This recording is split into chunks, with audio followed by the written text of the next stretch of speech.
muri abantu badasanzwe mu bwami bw'Imana, muri abantu badasanzwe mu ishengero ari ryo mugeni wa Kristo. Ndazi ko mukora mutiziganya, mu kwitanga kudasanzwe,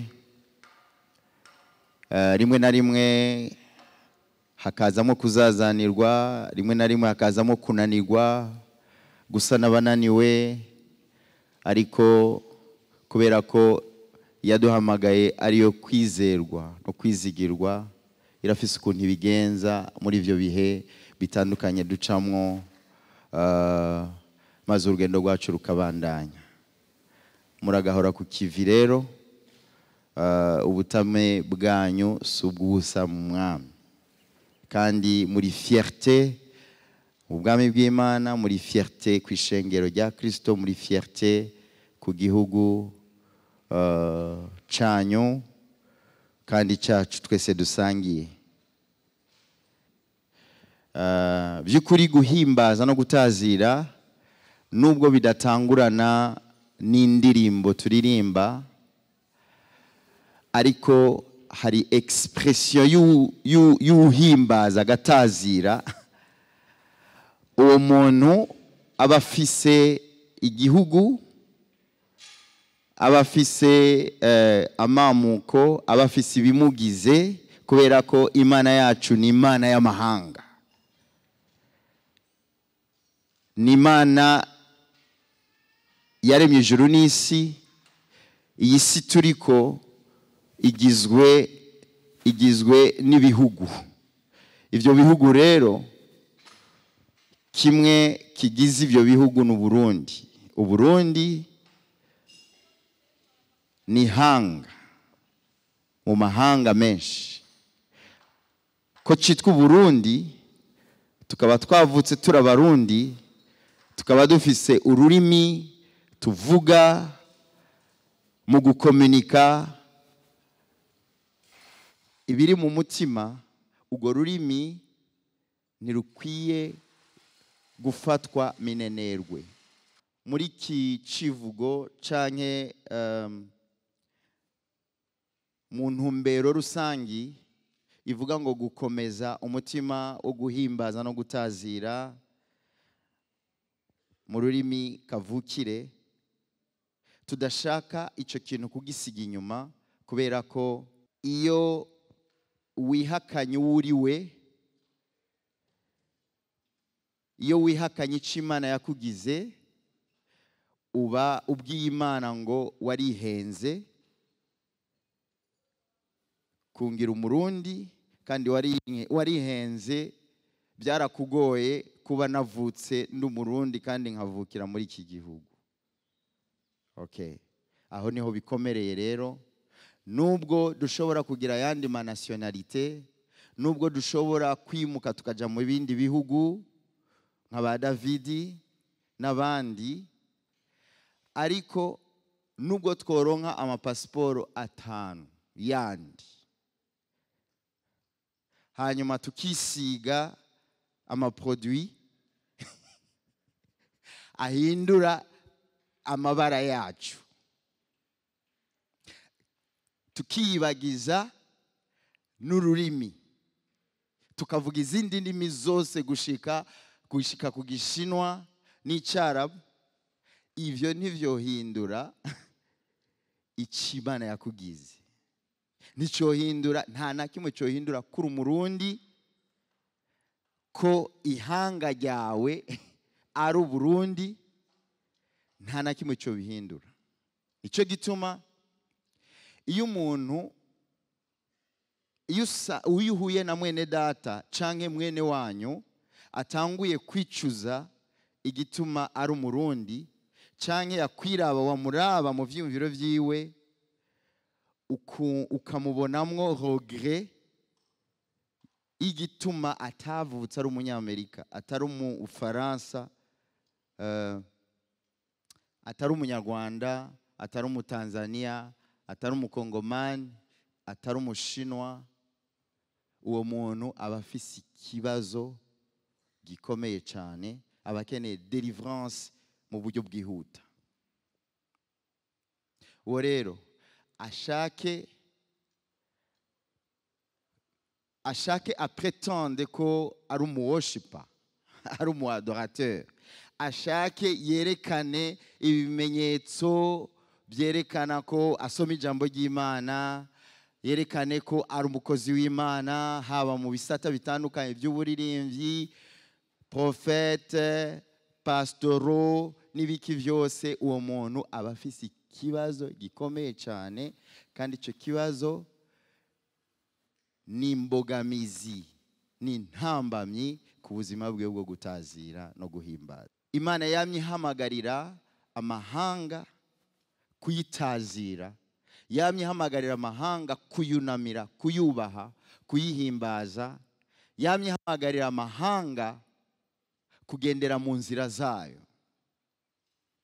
Ijwi ry'uhimbaza ni ijwi ry'usemerera mu guhimbaza no kwamamaza ko atayindi Imana ikwiye gusengwa, atayindi Imana ikwiye guhimbazwa, atayindi Imana ikwiye kubahwa kiretse Imana muremyi w'ijuru n'isi. Urashobora kumbaza uti none ni iki cyabaye? Kumenga murabikazemo cyane, kumenga hari ikindi kintu mushaka kudukomunika tutari tuzi. Ahanini dushaka kwibutsanya. Mwari muzi ijwi ry'Uburundi? Mvuze Uburundi mba mvuze umurundi afise umutima w'Uburundi. Nagira ndabasangize muri introduction, nagira ndabasangize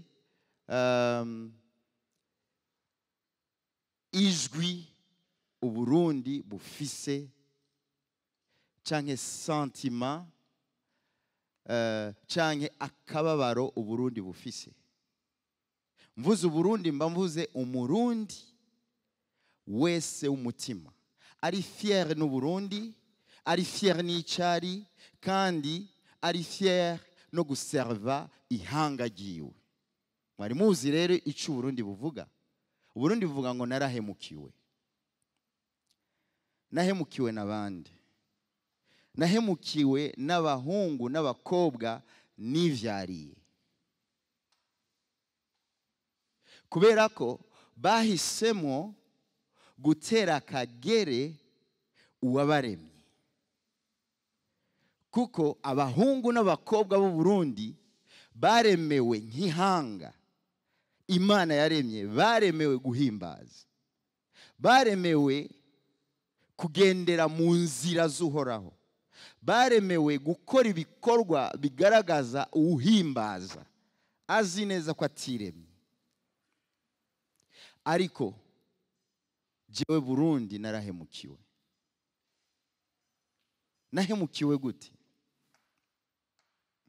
Jewe Burundi narabonye abarundi bategerezwa kubana, kunywana, umwe wese aha agaciro mugenzi we, umwe wese araba mugenzi we akavuga ngo ndabona ishusho y'Imana muri wewe. Ariko byarahindutse, umwe wese ahindukira mugenzi we amubona nk'umwanzi. Jewe Burundi narahemukiwe. Nahemukiwe n'abahungu n'abakobwa banje, aho niboneye umurundi yica mugenzi we, umurundi ahemukira mugenzi we, yinuba mugenzi we. Narahemukiwe aho nabonye abitwa ko bakijijwe baryarukana mu muryango w'abemera Imana. Narababonye baryarukana, bamwe bapfa ingabire, abandi bapfa ivyicaro, abandi bapfa amazina. Jewe Burundi narahemukiwe. Sinarinzi ko nabitwa abakiriye ishusho ya Kristo, abitwa Ndugure Twamugina, abakijijwe bavutse ubwa kabiri ko bohindukirana nabo bagasanga hari itandukaniro ryabo, itandukaniro hagati muri bo ry'amazuru, ry'intara, ry'amoko, ry'amadini. Narahemukiwe Burundi, natabaguwe n'abategerezwa kumbungabunga, kunyishimira. Narahemukiwe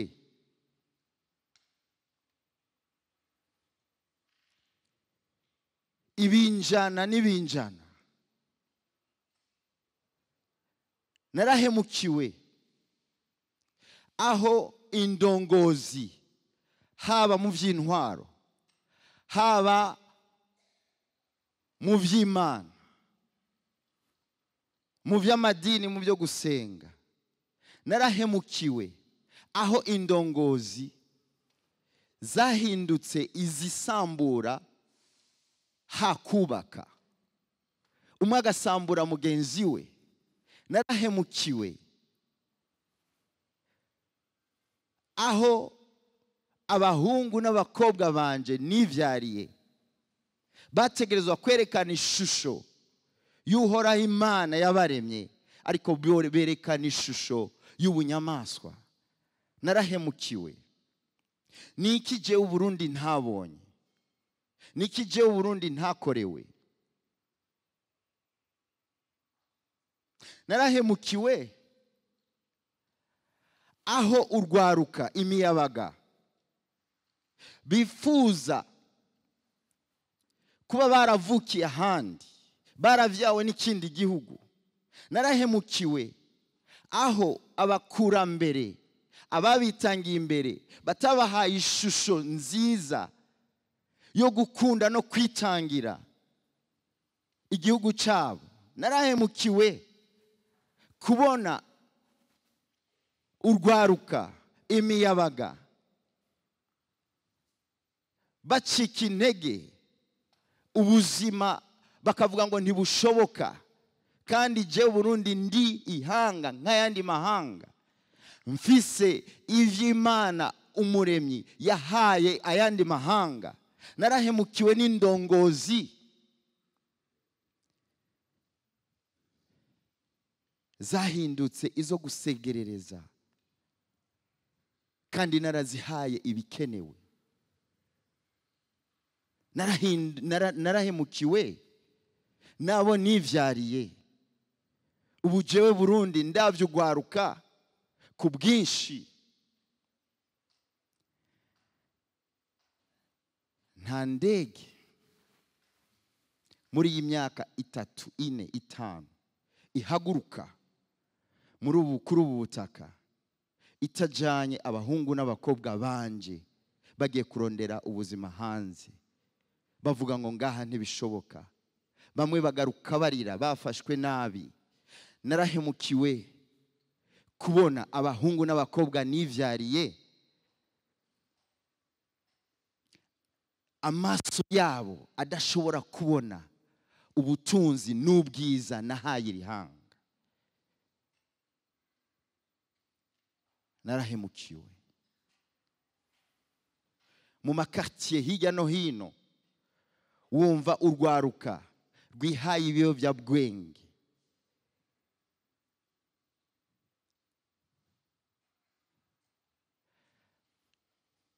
abandi bariko bararondera ubutunzi mu nzira zitarizo, mu buryo bworoshe. Abandi bariko barifatanya n'amashirahamwe ariko aramamaza ibijanye no guhuza ibitsina, abahungu ku bahungu, abakobwa ku bakobwa. Narahemukiwe, n'ubu ndiko ndahemukirwa aho mu gishingo cyo guhimbaza Imana abantu bihimbaza, bahimbaza ubuzima bwabo, bagatakaza intumbero, bakisanga ari abantu badafise iyo bava n'iyo baja. Narahemukiwe. Niki jewe Uburundi ntarabona? Niki jewe Burundi ntarabona? Niki jewe hanga gitwa Burundi n'ayahe mabi ntarabona? Niki ntarakorerwa? Ko vyose bimaze gukorwa, niki kitarakorwa? Ikitarakorwa niki cyadukoranije hano kuri uyu munsi. Habuze ko iri hanga rihindukiza amaso yaryo rikagarukira umuremyi waryo, rikamuhimbaza, rikava mu matiku, rikava mu macakubiri, rikava mu bubwabwa n'ububwebwe, rikava mu gusegerereza abahungu n'abakobwa b'u Burundi bagafatana mu maboko, bagafatana mu nda, bakagarukira umuremyi wabo, bakamuhimbaza, maze bakabona iki gihugu gihaguruka mu bushobozi n'ubwiza cyateguriwe kuva kera. Haleluya.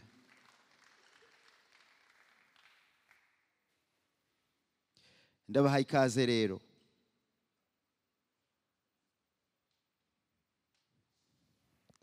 Gukomeza umutima wo guhimbaza no gutazira.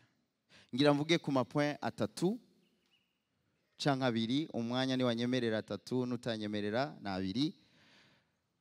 Turashaka gukoresha umwanya neza kandi no kwibutsanya ntaco ngiye kuvuga mutarumva, ntaco muza kumva hano mutarumva. Kumbure mwacumvise nabi, kumbure mwagisobanurira ukutariko, kumbure mwaracirengagije. Ariko Imana ishimwe kubw'uru ruganda.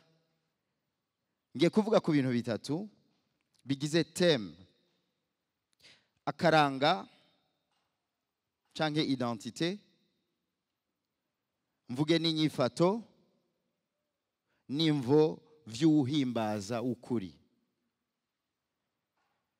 Akaranga, inyifato n'imvo vy'uhimbaza. Mwanya nunyemerere ndabivuga vyose, ariko hari amahirwe menshi ko nza kuvuga kuri bibiri. Akaranga, identité. Ntidushobora kuvuga ubuzima buhimbaza tutabanje kuvuga agakiza. Ntibishoboka.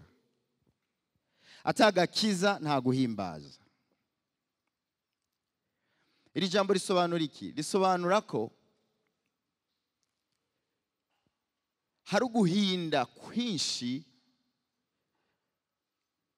ugusamirana kwinshi n'imvugo ikomeye cyane ijanye yerekeye guhimbaza no gutazira.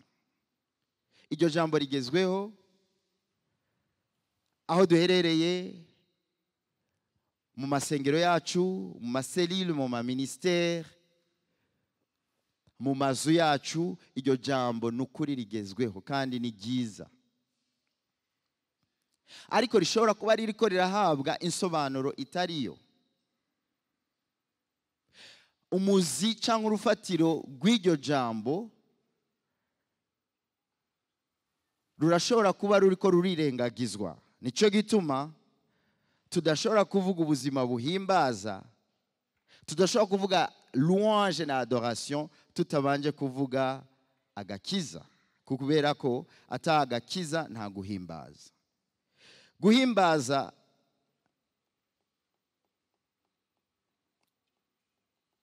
dusome Yohana igice cya 3 umurongo wa 3. Wa musomyi wacu adusomere ubutumwa bwiza nko bwanditswe na Yohana igice cya 3 umurongo wa 3.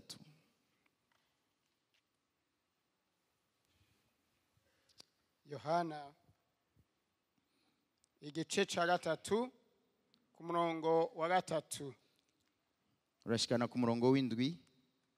Bibiliya iravuga iti, Yesu aramwishura ati, nukuri ndakubwire, iyo umuntu atavyawe ubwa kabiri ntashobora kubona ubwami bw'Imana. Nikodemu aramubaza ati, umuntu ashobora ate kuvyarwa ashaje? Mbega yoshobora gusubira mu nda ya nyina akavuka? Yesu aramwishura ati, nukuri ndakubwire, iyo umuntu atavyawe n'amazi na mpwemu ntashobora kwinjira mu bwami bw'Imana. Ikivyawe n'umubiri naco n'umubiri, ikivyawe na mpwemu naco ni mpwemu. Ntutangazwe nuko ndakubwiye nti murakwiye kuvyarwa ubwa kabiri. Urakoze. Dusomere icete cya kabiri Paulo yandikiye Abikorinto, igice cya 5 umurongo wa 17. Icete cya kabiri Paulo yandikiye Abikorinto, igice cya 5 umurongo wa 17. mu gice cya 5 ku murongo wa 17.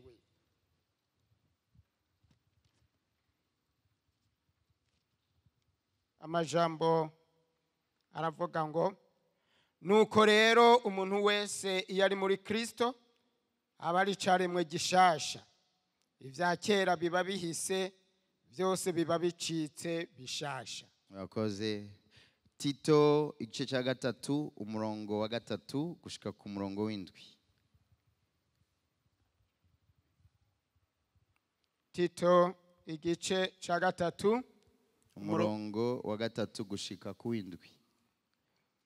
Ijambo ry'Imana riravuga riti, kuko natwe nyene kera twari bipfu, turi ntabarigwa, tuzimizwa, tujakariye ukwifuza no kwinezereza vy'uburyo bwinshi, twama mu kugira nabi n'ishari, turabo kwankwa natwe twankana.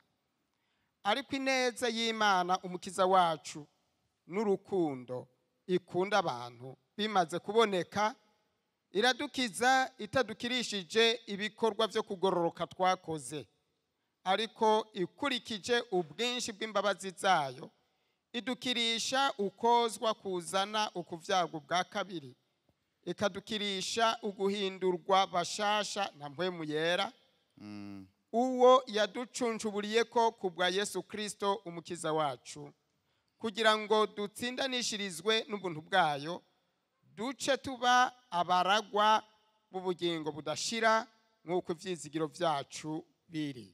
Urakoze. Kuvuka ubwa kabiri ni ikintu abakozi b'Imana banyakubahwa twebwe twese turi hano muri iki gihe, icyo kintu niki agakiza, kuvyagwa ubwa kabiri, guhindurwa bashasha, icyo kintu nta gaciro kigihabwa mu buzima bw'abakristo b'iki gihe. Ariko kandi hariho umuvuduko ukomeye cyane wuko dutazire, duhimbaze, dusenge, tumanura ikirere n'ibindi vyose y'amajambo dukunda gukoresha. Mbega uhimbaza ninde? Uhimbaza n'umuntu yavutse ubwa kabiri,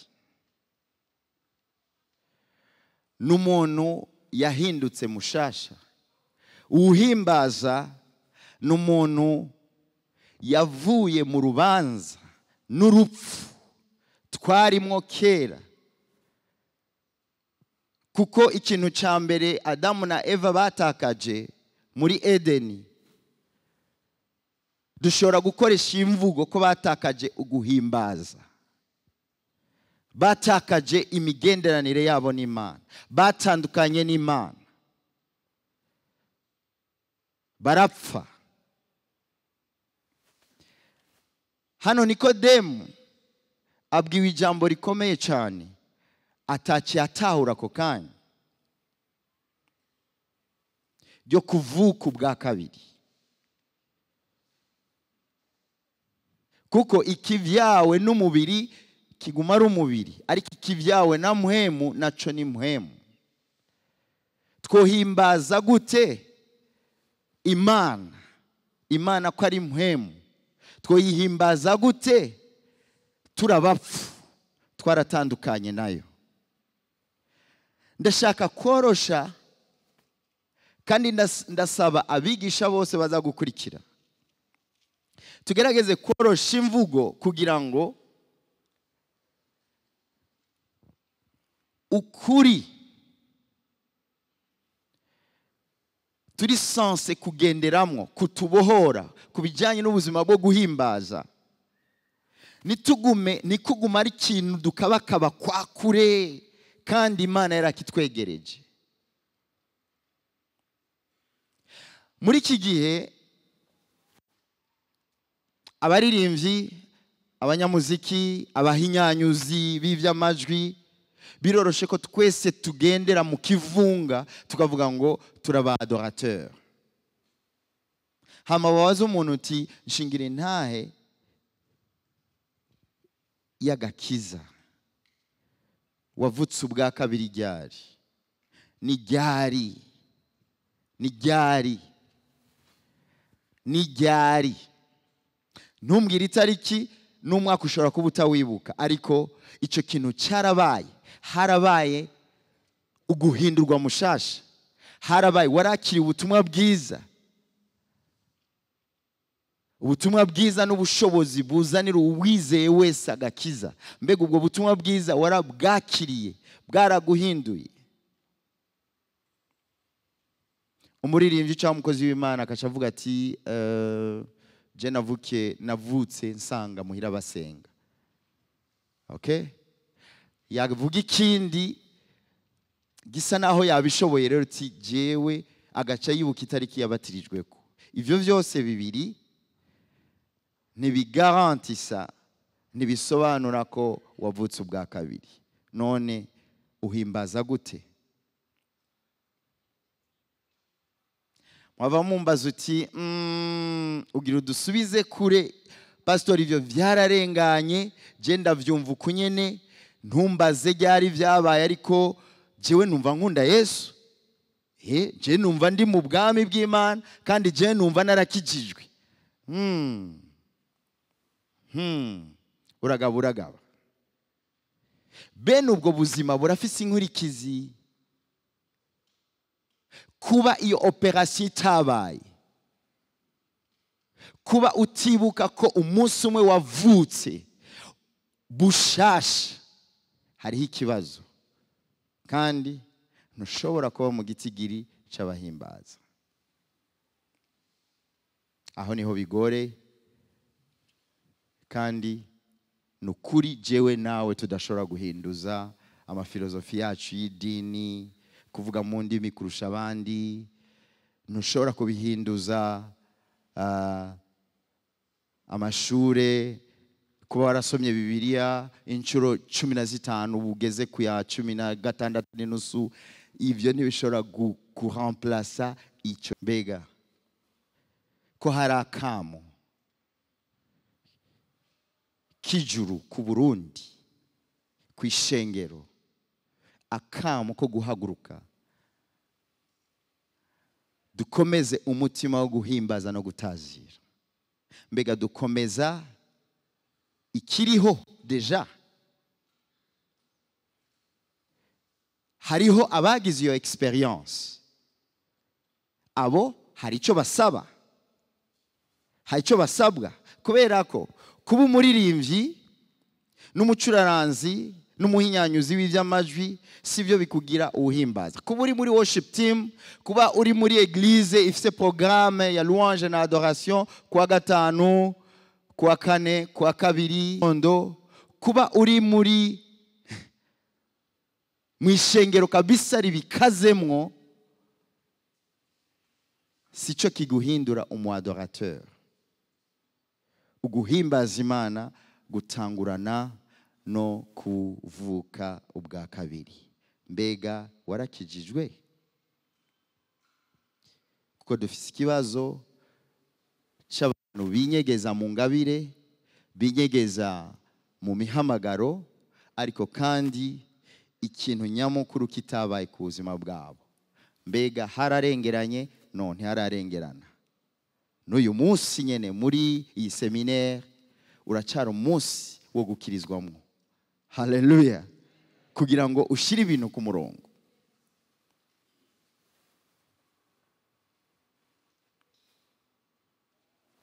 kuzura canke kurongorwa na mpwemu yera. Gukomeza umutima wo guhimbaza no gutazira ntibishoboka tutari abantu buzuye canke barongorwa na mpwemu yera. Kubera iki? Mwibuke mpwemu yera nitumwakira mu yindi evenement inyuma yo gukizwa. Hariho ivyizegwa bivuga uko, I'm sorry, siko Bibiliya nsoma ivyerekana. Kuko niwo kizwa, igikorwa cyo gukizwa ni igikorwa mpwemu yera akora. Ni watuvyara, tuvyagwa na mpwemu yera. Haleluya. Nta muntu akijijwe adafise mpwemu yera. Udafise mpwemu yera ntarakizwa. Amen. Ariko hari ikindi kintu iyindi mvugo Bibiliya ikoresha ijanye no kuzura mpwemu. Kuzura mpwemu canke mpwemu yera nitumwakira mu yindi evenement. Narabaye mu bikorane bikomeye cyane by'abavuga butumwa b'umuriro, bahamagara abantu baze bakire mpwemu yera. Sivyo? Iyo mvugo ukivuga jewe ndayifatanya no kuza gukizwa. Nta muntu yavutse ubwa kabiri aza kwakira mpwemu yera. Mpwemu yera bamufise kuko niwe yamuvyaye. Ni watuvyara. Igikorwa cyo vukuvuku ni gishoboka kidakozwe na mpwemu yera. Ni watuvyara. Sinzi icyo baba bashaka kuvuga, peut-être ko baba bashaka kuvuga kuzura mpwemu yera. Ariko umusomyi wa Bibiliya wese arazi itandukaniro ry'ivyo bintu bibiri. Uwuhimbaza rero aba yaravutse ubwa kabiri, hanyuma gukomeza umutima wo guhimbaza, gukura muri uwo mutima wo guhimbaza ntibishoboka utari mu rugendo rwo kuzura no kurongorwa na mpwemu yera. Ijambo ry'Imana rivuga ngo abarongorwa na mpwemu nibo bana b'Imana. Pawulo akongera yandikira Abanyefeso mu gice cya 5 umurongo wa 18 ababwira ngo ntimukaborerwe vino. Uwo murongo twese turawuzi, sivyo? Irimo ubuhumbu n'ibiki byose, ariko ngo muzure mpwemu. Hama mumaze kumuzura mutangura gukomeza umutima wo guhimbaza, mutangura kuririmba zaburi n'amatazirano. Kuko hari ukuntu mpwemu yera iyo tumwuzuye niwe anesha kameremere. Haleluya. Ni watuma tutagendera mu byo twagenderamo kera. Ni watuma ubuzima bw'uhimbaza bubuzima bugizwe n'intahe, butagizwe n'ikura ry'ingabire gusa, kubera ko hari ukuntu twishimira ugukura no gutera imbere kw'ingabire zacu no gukura kw'ama ministère, ariko vy'ukuri umutima uhimbaza Imana utari kurakura. Aho hantu rero banyakubahwa dukwiye kuhabera amaso, kuko hari akamo k'ijuru kaduhamagarira urugendo rwo gukura nk'abahimbaza, nk'aba adorateur. Kandi ivyo ntibishoboka mu mafilosofi yacu n'ingabire, gukuza umujya, gukuza gukora amajwi, kuorganiza ama worship teams yacu n'amasengero yacu. Ivyo si ivyo bikuza umutima wo guhimbaza, ahubwo ivyo ni ingaruka nziza ziva mu kurongorwa na mpwemu yera, kubera ko mpwemu yera ni mpwemu wa excellence, ni mpwemu yera w'urutonde. Nico gituma nababwiye ni ibi bintu biriko birajwangarara ngaha twatanguye ntivyerekana uguhimbaza, kuko mpwemu yera ni urutonde, yubahiriza isaha. Mpwemu yera si uw'akajagari. Abaroma 8 igice cy'umunani umurongo w'icenda ndabasomera, havuga ngo ntimukiganzwa na kameremere k'umubiri, kuko iyo umuntu adafise mpwemu wa Kristo ntaba ari uwiwe. Erega nubwo amajwi aryoshe, nubwo umuziki uryoshe, nubwo dushobora gutegura ibintu by'ibiteramo n'imigoroba n'ibitondo byo guhimbaza, erega mpwemu yera, erega guhimbaza ntibagutrisha. Kandi aho mpwemu yera ariko akorera ibikorwa vyiwe, aho mpwemu yera yahawe agaciro, aho mpwemu yera yahawe uburongozi, haraboneka. Ivyo ntidushobora kubisubiriza n'amajwi meza n'umudiho mwiza, oyaye. Kuko ubuzima, gukomeza umutima wo guhimbaza no gutazira ni igikorwa mpwemu yera akora muri twebwe igihe cyose tumwemereye uburongozi, igihe cyose tumworoheye, igihe cyose tumurekeye ubuzima bwacu akabujyana iyo ashaka. Ivyo biturinda amasanganya menshi mu migwi yacu, biturinda ubwibone mu ngabire zacu, biturinda ukugara mu ngabire zacu, biturinda amadesordre yo gucegwa ku mwanya. Ikigwa cy'ivyo kirahari. Munyemerere nje kuri point ya kabiri nce sozerera kuri iyi. Inyifato y'ubuhimbaza ni iyihe?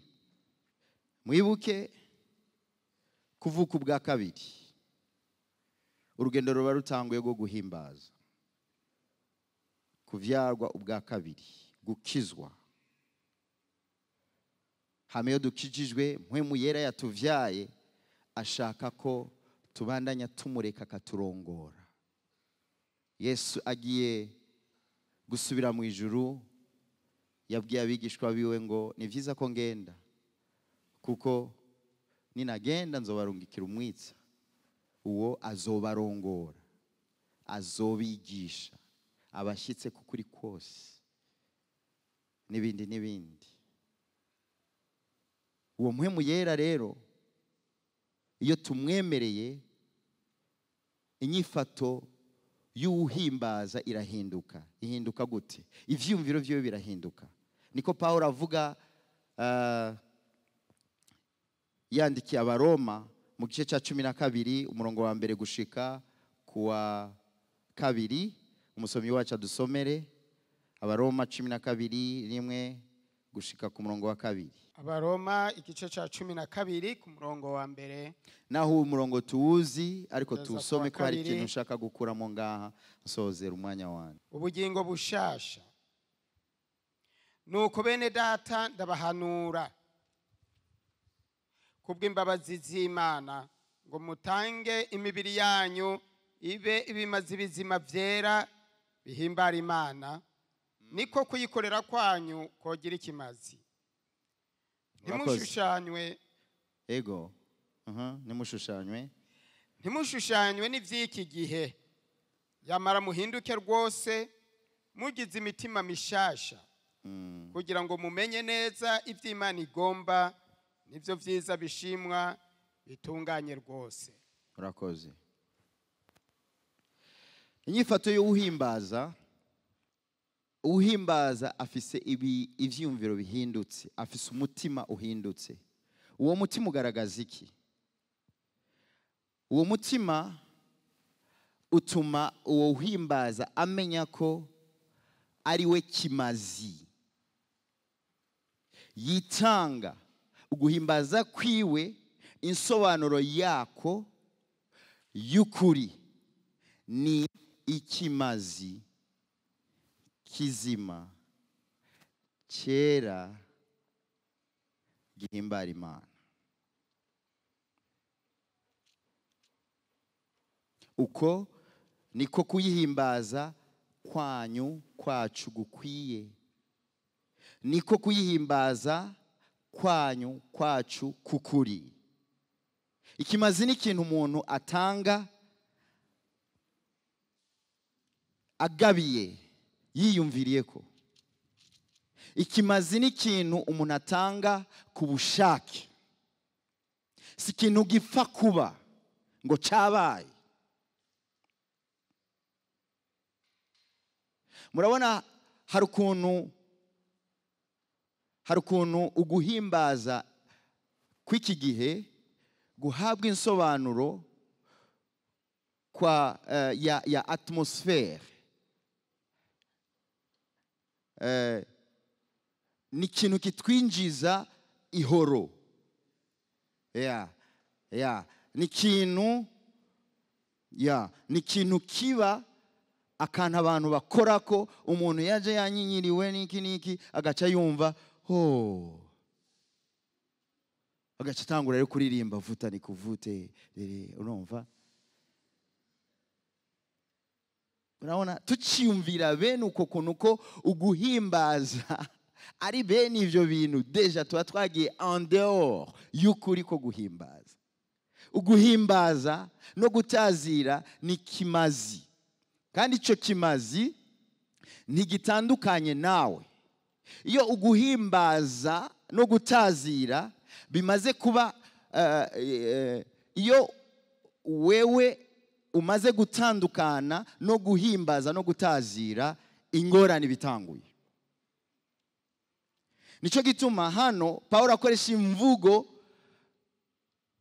bamwe batihuta gutahura, ariko aravuga ngo mutange imibiri yanyu ibe ibimazi bizima vyera bihimbara Imana. Okay. Ngira isanganya rero turimo nuko umuntu ashobora kuvuga ati uguhimbaza kurahari kandi nikimazi kiri hariya cyo nta ngorane gifise. Okay? Ariko jewe nubaha Imana ntayubaha, nsoma ijambo ntarisoma, ntirisha ku ishuri ntatirisha, niba ku kazi ntiba, nkubita umugore cyangwa umugabo ntamukubita, numvira abavyeyi ntabumvira, ngamburukira umukoresha ntamugamburukira. Jewe iyo hageze guhimbaza, ikimazi ni cera. Mana akira ikimazi, tukaca tuzane akiri ibimazi. Iyo nshaka kuba wawe nitishira ku mutima cyane. Dutanga ibimazi. Iyo nshaka kuba wawe ni ngaha ku munwa. Okay?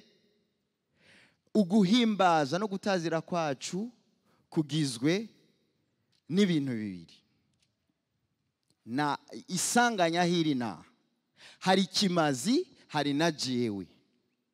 Ariko imvugo ya Paulo hano avuga ati ikimazi ni wewe, wishikane nyikimazi kizima cyera gihimbara Imana. Ngo aho rero niho gukorera Imana, niho worship, niho adoration, niho guhimbara Imana kuba kubaye kukuri. Nta kimazi kizima, nta kindi kimazi woha Imana kikayihimbara kuruta kuyiyegurira wewe. Nta ndirimbo tuzopfa twararonse twozanira Imana tubwira ati jewe ivy'iwanje vyihoza, ariko niwakira akakaririmbo basi amajambo arimo wowe nuyumva kwarayo kukuninahaza no kugushimagiza. Jewe nyirekera ivyo ndimwo, wewe ube cool Mana, ube cool. Ariko iyi ndirimbo vraiment ni yawe, vraiment irakubereye wewe. Iyi ndirimbo naka kadiho birakubereye Mana we.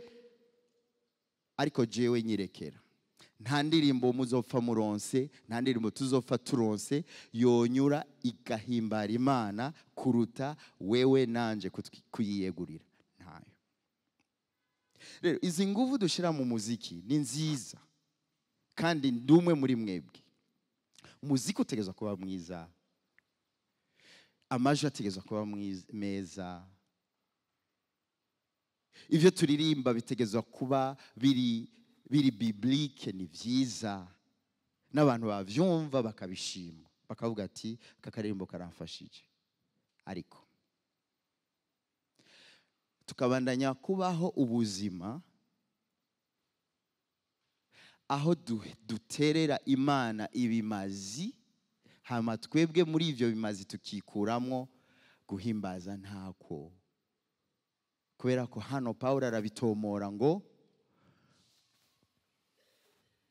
mutange imibiri yanyu ibe ibimazi bizima byera bihimbara Imana. Niho uguhimbaza kwanyu kubera ukukuri.